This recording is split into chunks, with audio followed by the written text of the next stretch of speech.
'Twas the night before Christmas, when all through the house not a creature was stirring, not even a mouse.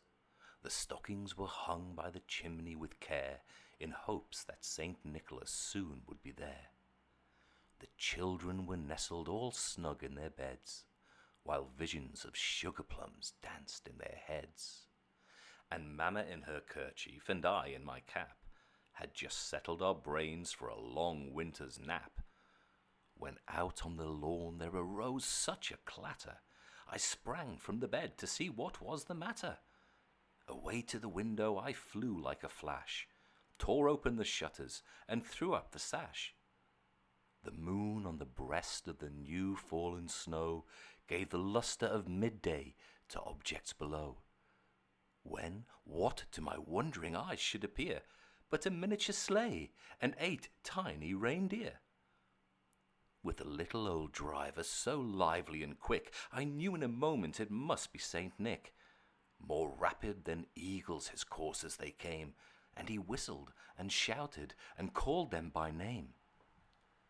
Now Dasher, now Dancer, now Prancer and Vixen, on Comet, on Cupid, on Donner and Blitzen, to the top of the porch, to the top of the wall, now dash away, dash away, dash away all. As dry leaves that before the wild hurricane fly, when they meet with an obstacle, mount to the sky, so up to the housetop the coursers they flew, with the sleigh full of toys, and Saint Nicholas too. And then, in a twinkling, I heard on the roof the prancing and pawing of each little hoof. As I drew in my head and was turning around, down the chimney Saint Nicholas came with a bound. He was dressed all in fur, from his head to his foot, and his clothes were all tarnished with ashes and soot. A bundle of toys he had flung on his back, and he looked like a peddler just opening his pack. His eyes, how they twinkled, his dimples, how merry! His cheeks were like roses, his nose like a cherry. His droll little mouth was drawn up like a bow, and the beard of his chin was as white as the snow. The stump of a pipe he held tight in his teeth, and the smoke it encircled his head like a wreath. He had a broad face and a round little belly that shook when he laughed like a bowlful of jelly. He was chubby and plump, a right jolly old elf, and I laughed when I saw him in spite of myself.